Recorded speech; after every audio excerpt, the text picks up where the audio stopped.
say something in addition to what the SAN has said. These gentlemen here, these lawyers standing with me here, are members of the old guard. We have been there from the get-go, so we know the nitty-gritty of this case. Well, what I can add is we are finally here. The government is finally having the trial that it desires. Our position still remains unchanged despite the ongoing trial. That our client is innocent of the charges, that the case is driven by political considerations, and in the end, the innocence of our client will be established. So we take it from here to 2nd May, when we are going to subject the government witness who testified today. We are going to submit him to, or subject him to cross-examination, and then the truth shall begin to be revealed. All right. So tomorrow being the 2nd day of May 2025, our leader, Nnamdi Kanu, will appear in court. Yes, we appear in Abuja court. Now, some people may be asking, why are they appearing in court? What will be happening in court? Well, you know that on Tuesday, on the 29th of April, that Nnamdi Kanu appeared in court, that Nigeria brought some persons that testify against Nnamdi Kanu, though those people are masked. Yes, so they testify against Nnamdi Kanu, saying that they caught Nnamdi Kanu in Lagos, Nigeria, and they caught him with some broadcasting equipment and so on and so forth. So the court they will be going tomorrow, tomorrow being the 2nd day, will be for Nnamdi Kanu's legal team to take time to ask those persons some questions.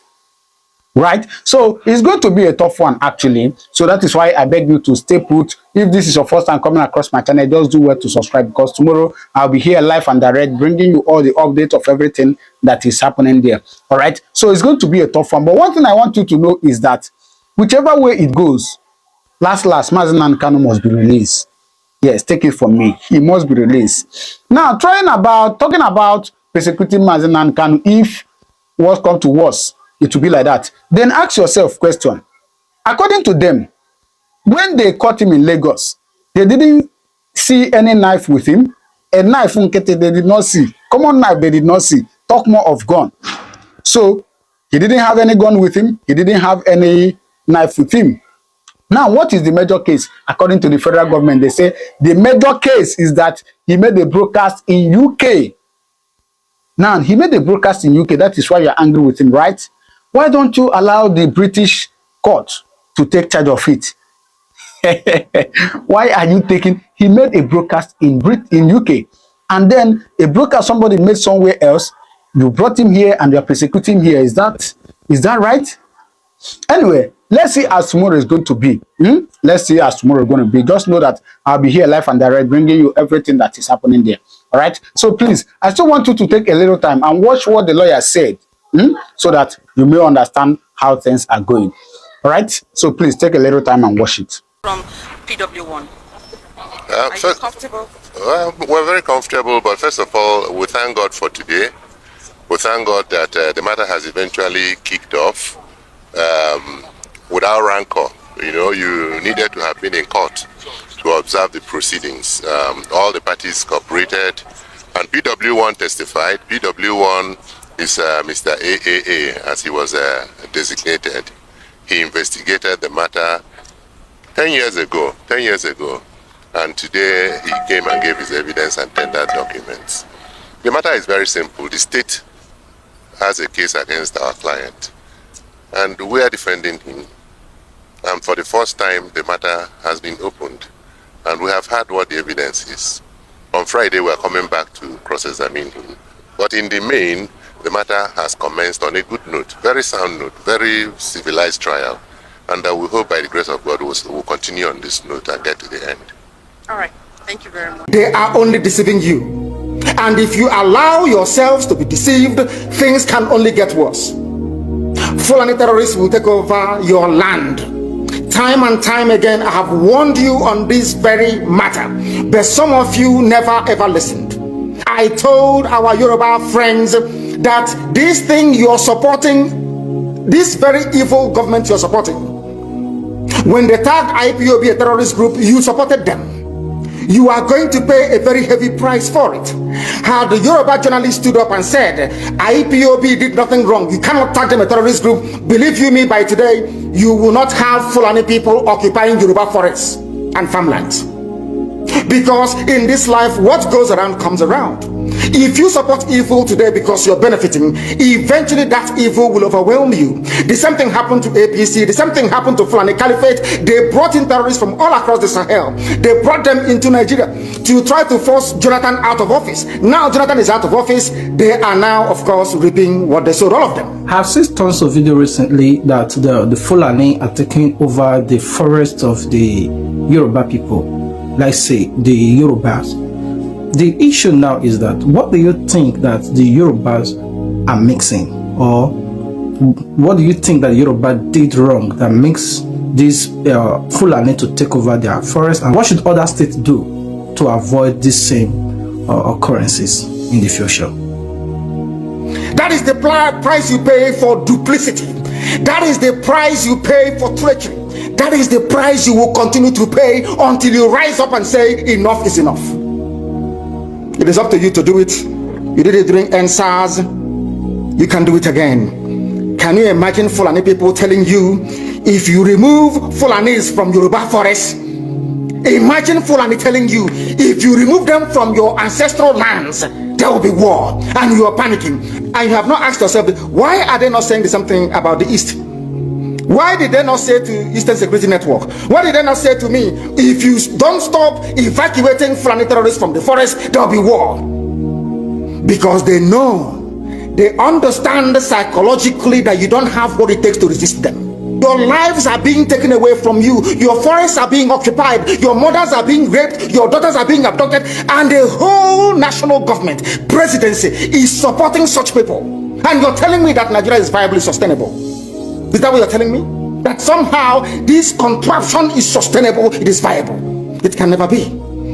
Because the more you stay in one Nigeria, the more you are inviting the Fulanis to take over your ancestral lands, take over your villages, and to make life a misery for you. That is the end game. That is the outcome. If you doubt me, go and do a bit of research. Ask yourself, who are the Hausa people? Who are the Nupe people?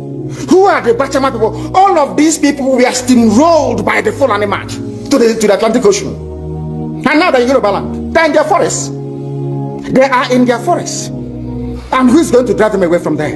If not the Yoruba youths. Forget about your useless governors. Your elders are very strong. I love Yoruba elders. The way they behave, the way they talk. Very, very strong. They said they support Akeredolu. This is the governor of Ondo State. They support him in what he's doing.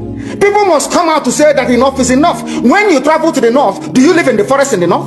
The Igbo people in Sabongeri in Kanu, are they living in of course it's Hausa land, are they living in the forest? They came to the town, they work very hard, they build houses, they build mansions, they develop the entire place. Is that not what they do? What are Fulani people doing in our forest? Nobody can answer that question. They say that they're pastoralists. World aspiring to be a member of the UN Security Council, where you move cattle from place to place. Are you people well at all? You so-called Nigerians, are you normal in the brain? I'm asking you a simple question. Show me a country that aspires to be in the 21st century, moving cattle from place to place, telling me they're grazing. Which country is that? Please tell me. All of you don't have any shame. When you have people, an entire presidency coming out to defend a very primitive, archaic agricultural practice, then you know you're in very serious mess. You are in one almighty trouble, I'm telling you. People are in a mess. The Holland that you get your pig milk from, do they move cattle from Rotterdam to Amsterdam? I'm asking you a simple question. But they produce the pig milk that you're drinking every blessed day. Why can't Fulani produce pig milk in Sokoto? Why can't they produce carnation milk in Kanu? They have the cattle. Before the white man came, did you see any Fulani in your forest? All these people talking rubbish about movement of cattle and movement of... I'm asking you, before Britain came and handed over Nigeria to Fulani, ask your grandfathers, please, or your grandmothers. Centuries ago, you have to go back to history to understand how Nigeria came into existence. Fulani has been expanding from day one, from Senegambia. All the way from Senegambia, they've been expanding, and now they are in Okigwe. All the way from Senegambia. They are now in Okigwe. You are setting up yourself to become like the Hausa people. Remember when Hausa was supporting Fulani? We are Hausa Fulani, we are Hausa Fulani. Where are the Hausa people today? I ask you. Where are those Hausa people today? Do you see them anymore? They're saying we are Hausa Fulani, we are Hausa Fulani. Do you see them again today? Do you see them? I'm asking you. No, because Fulani have completely overwhelmed them. It's called emasculation. Completely emasculated them. Than what is happening right now. I ask you, what is happening now? Fulani have now come out to tell you we are Fulani people. Is that not what they are saying now? They are not telling you we are Fulani. No more Hausa Fulani. What does that tell you? That the Hausa race no longer exists. Do you want the same thing to happen to you? Hausa is gone. It took Fulani very many years before they came out of their shell. Remember before, many years ago, they told you we are Hausa Fulani. We are Hausa Fulani. Because that time their subjugation of the Hausa race hasn't been completed. Now they have completed it. Have they not completed it? In the East, they come to the East, I will tell you, oh, you want to be the president or vice? Yeah. They say, give us land for Ruga. They give them land. As soldiers of Kadu did that law Banta. They have taken it over in forever and ever. Give us land in your state. Most of them have proved to us that you are stood to give us land in Olo. Most of them will give them land in Olo. We can go and kill people in Obibo. We can kill for them. How many Fulani governors are prepared to kill bandits? I didn't say normal people. I'm talking about armed, dangerous bandits. How many Fulani governors? Go and read your newspapers, you will see it there. Fulani governors are negotiating with them, giving them arms, giving them vehicles, making sure that their life is no longer a misery. But see, they come down to the south, they tell you, give us land for Ruga. Go and kill your people to prove to us that you're one Nigerian. That was why Obioso was talking rubbish. Was talking yesterday or 2 days ago. Supported by the BBC. The problem you people have in Nigeria is this. Your journalists, you see people, Punch newspaper, Tribune, Vanguard, and Nation, they are your second worst enemies. I'm telling you the truth. They can never ever be objective in their reportage. Never ever ever. That's why all of you are suffering. But you don't know it. They were the same people used to scuttle the NSAS protest. Of course, some of you went about looking for Indomie in warehouses. Only Fulani stooges can now emerge in the East. It took them very many years, nearly 50 years, to accomplish this very simple task of making sure that everybody, be it Ohanese, be it Pandef, be it governor, anybody you're bringing out must come to the north to swear allegiance to the caliphate. All of them. Bano. Is there any political godfather in the East? There is none. They all go to the north to go and swear allegiance to the Janjaweed. That is why our life is in a mess. That is why they can put someone like Obioso and make him the Ohanese President General in front of our eyes. In front of Koro. And what did they bribe? They gave money to BBC. They gave money to all Zoo newspapers. They started to trumpet Obioso, Apex Group, Apex. You saw them holding their meeting under a canopy. A ton without shame. A whole Ohanese. Under sand, ton canopy. Maybe you saw it. Disgraceful and shameful. Talking rubbish. The man looks like a Janjaweed anyway. Talking nonsense. These are people they have prepared for you to sell you down the drain. By the time the Fulanis are done with you, believe you me, if you don't rise up now to fight for your freedom, by the time Fulanis are done with you, you'll be more useless than a Hausa peasant doing Babiala. In 2014, 2015, 2016, they said he's a warmonger. He's a warmongering. I went to America and I told World Igbo Congress that this war you are avoiding is going to come to your villages. They said, no, it's not going to happen. What is happening today? When Yoruba was supporting the dead idiot called Buhari, did I not warn them that this evil you're supporting will consume you? They never listened. They never wanted to listen. IPOB is a terrorist group. You're trying to divide Nigeria. But Mietiala is not. People that you are calling bandits, have you heard anybody come out to say, please Buhari, since presidency is there defending terrorists in the forest, why don't you proscribe them? No, you cannot proscribe a Fulani group. Never. And all of you, we are supporting evil. When there is the proscribed IPOB, proscribed indigenous people of Biafra. These are Yoruba journalists writing junk. Every day they keep writing rubbish.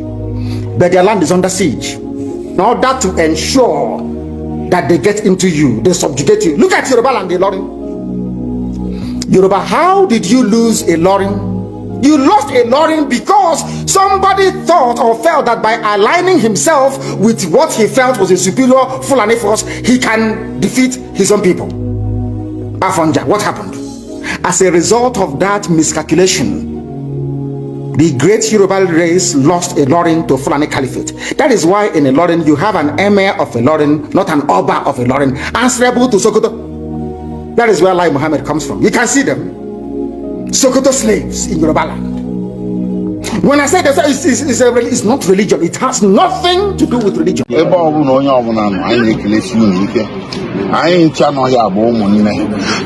people I'm with here are my brothers and sisters. We are all Biafrans of one mind. The lawyers are here, some of them. The others have dispatched to various locations where we are going to meet later. Tomorrow we are going to the DSS to meet with Onyendu. Today, what happened? For those of you, and one Onyendu here, Prince Time, or April, I was in America, Dr. Sylvester here, and Dr. Chukwuemeka of the Igbo, of the American military veterans of Igbo descent here. I be grateful for the solidarity they came to show their friends, their fellow Biafrans, their fellow Igbos, and to Onyendu and the legal team and Onyendu. They flew all the way from America to show solidarity. We are very, very grateful, and this thing goes in and merry at the end of the day. So what happened in court today, as a way of recapping and informing those who didn't come to court, was very simple. Finally, the government is getting the so-called trial that it has always desired as of late. It didn't desire this trial for the past 10 years, but for the past 6-7 months, the government has been intent on having a trial. But the trial has commenced today, and we have seen, those of us in court, that the case rings very hollow. The prosecution witness was examined on direct examination by the prosecutor, and he made an application, meaning the prosecutor made an application before then for the witness to be masked or to be screened away from the bird's eye view of the general public. The only person that could behold him from our own side of the aisle was Nnamdi Kanu, the defendant, because the law required that. So he was testified from behind the screen. And you know, when people testify behind the screen, you know what happens. Official lack of comment. But let me read it at that because we have somebody. So he has given his direct examination, and the matter was adjourned to 2nd May for continuation of trial. So what is going to happen on 2nd May is very specific and simple. We are going to subject that witness to cross-examination. We are going to ask him to explain certain things.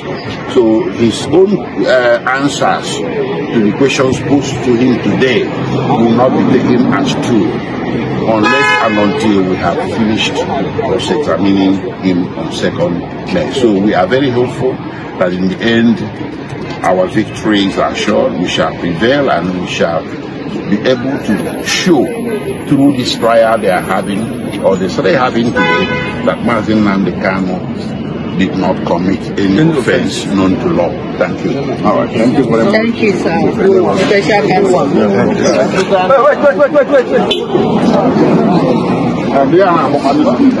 All right. So you have seen it, right? Very well. Now do well to drop your comment on the comment section what you think about this video, right? I'll see you in my next video. And please don't forget to subscribe, right? Thank you, and God bless you.